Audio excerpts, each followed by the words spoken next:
And welcome back to Voice for Good. I'm Elliot Kay, and today I have an incredible guest, Lucy Chamberlain. And she is an incredible, powerful, inspiring woman.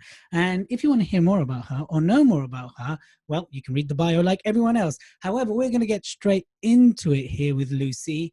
Lucy, welcome to our podcast, Voice for Good. Thanks for being on it. Thank you so much for having me. It's a pleasure. And I know you're a very busy woman, so thank you for taking time out for us. Here's the thing. Tell us about the talk that made you. What happened? Because this season is all about the talk that made you. And I think I know your story, but our listeners don't. Tell us a little bit about that. Yeah, so the talk that made me, well, I was fortunate enough to come to one of your incredible 2-day trainings. And I have to say, everyone on the planet should attend one of your trainings because it completely transformed my ability to deliver my message.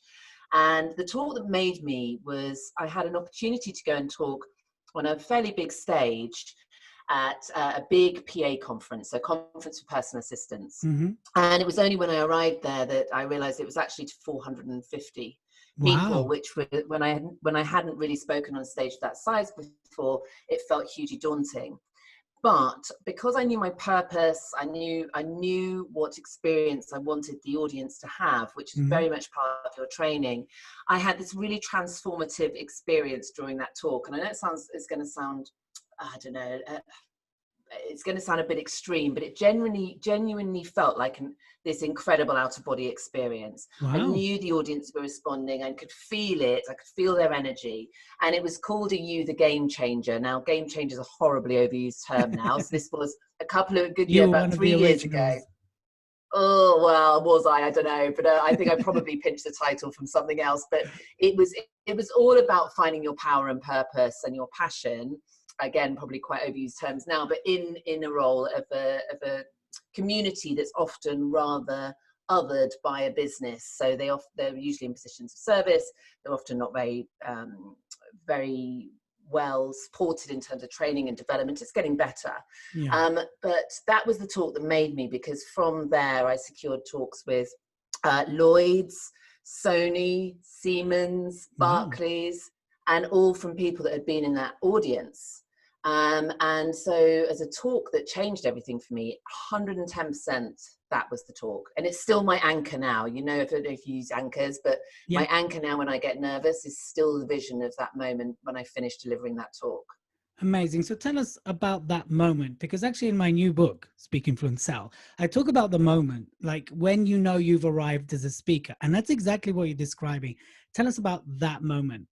Yeah. So the moment I knew that was happening was when I didn't need to try and recall my content. I was delivering it. It was in flow.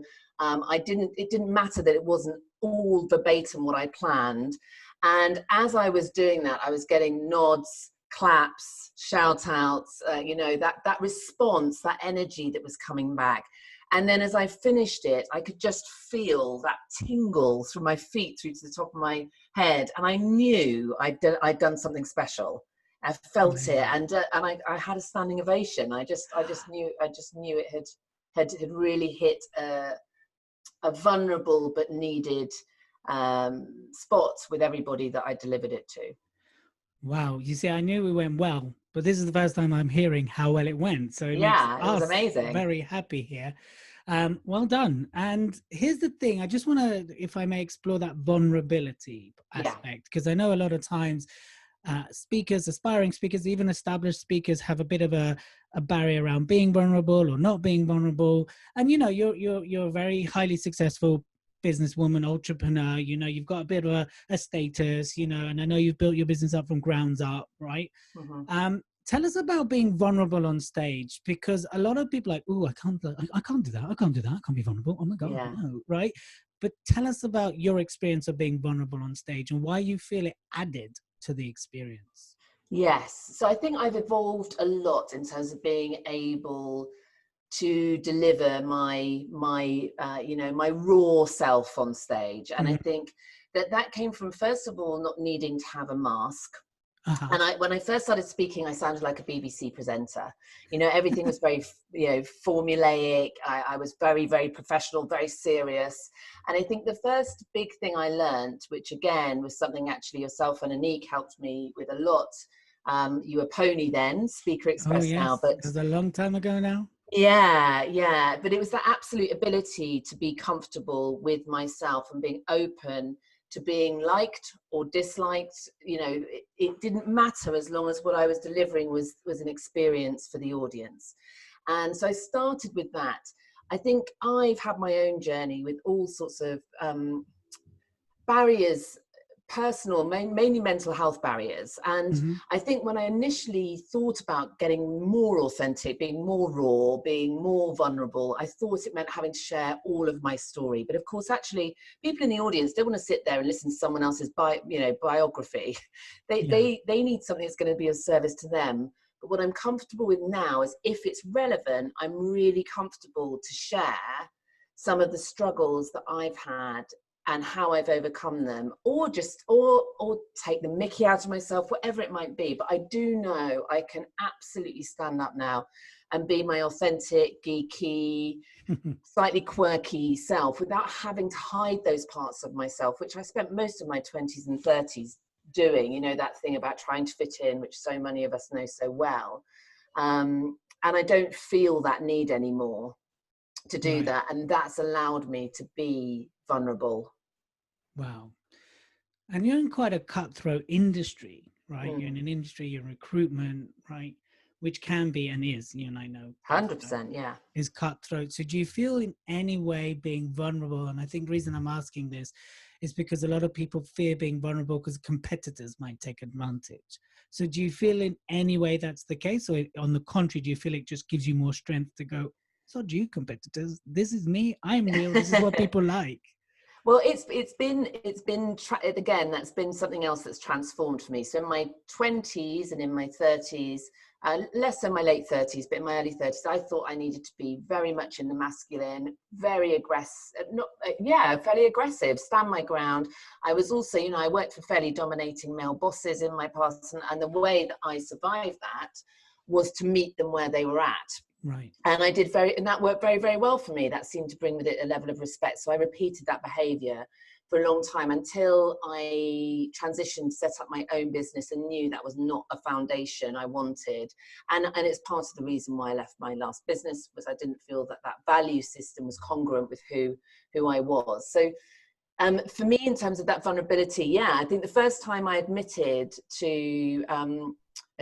or the first time I was open to having experienced mental health issues, and was a huge moment. And I was concerned because my mental health issues were really quite severe, especially you know, they all sorts of paths that's taken me down. But you know, I've included a suicide attempt when I was in my teens, and then there was a big legacy from all of that. And when I first admitted, I was really nervous about judgment. I was nervous I would be seen as weak. Of course I was, and I still have those moments. You know, that voice pops up, you know, and says, "God, what on earth are you doing?"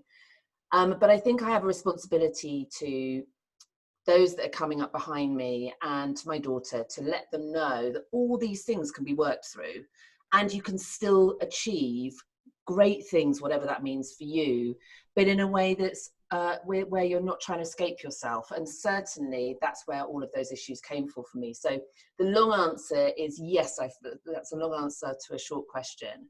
But do I still get nervous about that? Yeah, but I do believe in doing business with a heart at the center of it, and I think that that's been part of our success.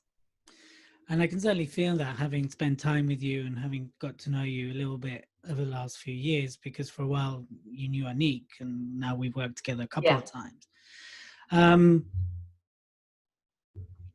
So mental health, I think the taboo around it is gradually falling away, and it's becoming an acceptable condition. I think for a while it was like, ooh, that person got mental health, stay away. Ooh, it's a bit like, got the plague, don't touch them. And I myself, you know, I suffered 9 months of really bad depression, very dark thoughts. You know, I feel if it wasn't for my daughter, who knows where I would have been. A bit like, I'm sure you can relate to that. And that was recently, and that was at a time when you feel like, hey, I've had all this coaching, I've done all this healing. Why am I here? I shouldn't be here. I should know how to deal with it. So I thank you for your openness and your vulnerability. So right now, do you feel you're using your voice for good around the mental health arena, or is it you still feel as a leader? Because you very much speak like a leader.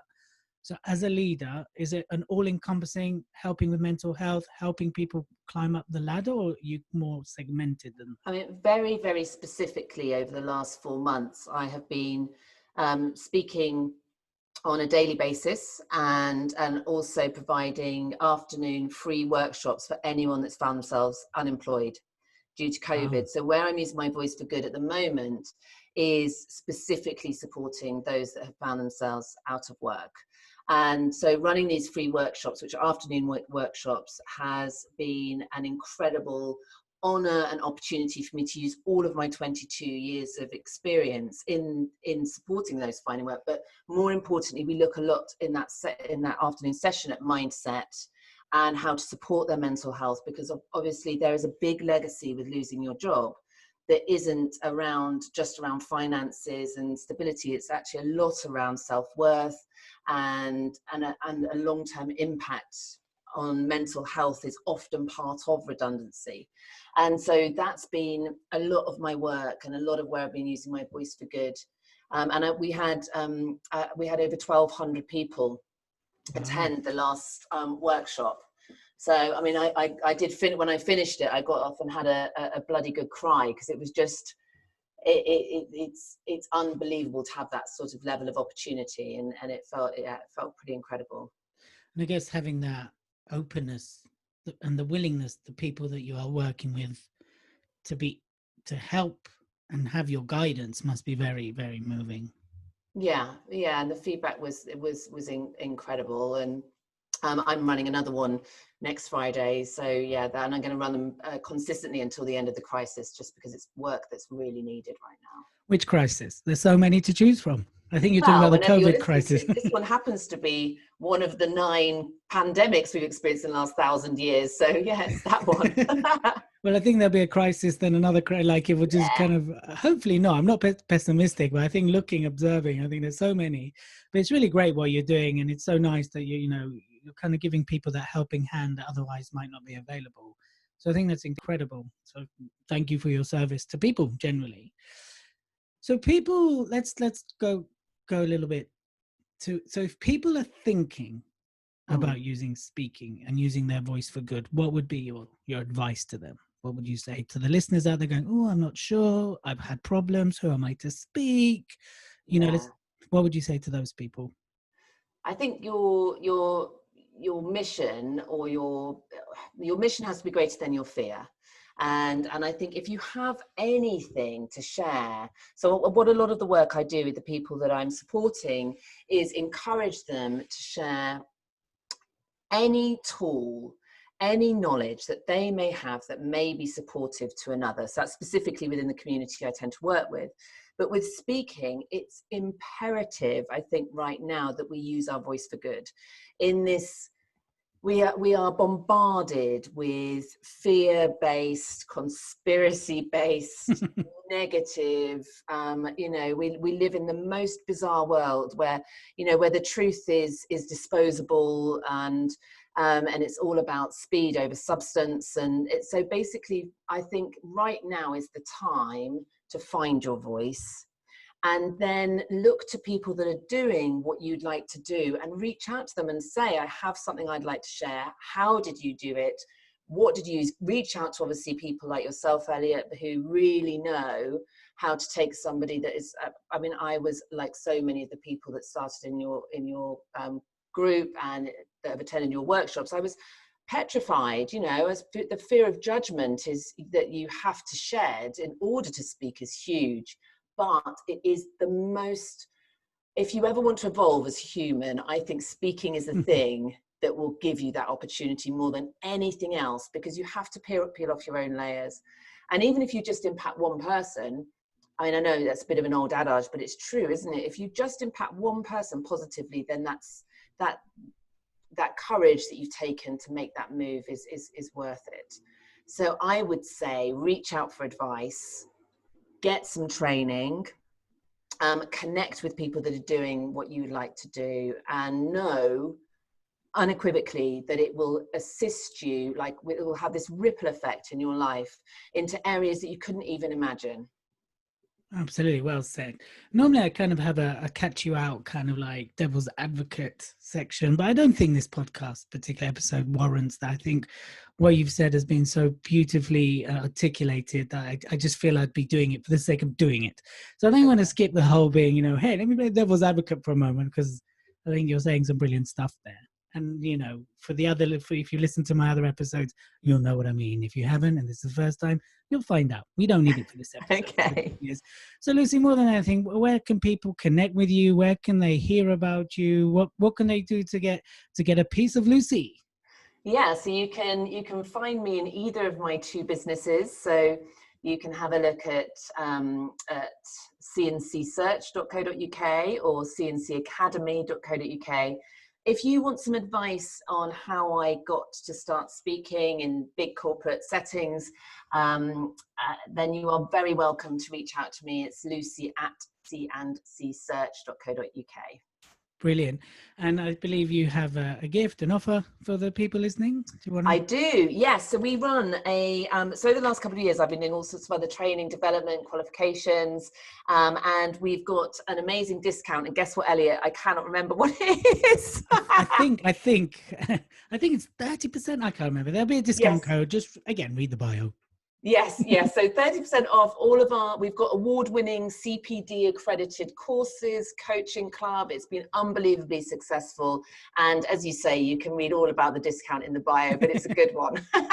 You can tell we do things unedited here at Speaker Express. Brilliant. Excellent. Lucy, thank you so much for coming on this podcast. Any final message before I do my final message?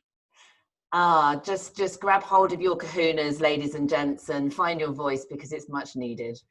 Brilliant. This has been a fantastic episode. Lucy, thank you for coming on. My name is Elliot, co-founder of Speaker Express. Remember, always be seen, be heard, and use your voice for good. Till the next episode. Bye.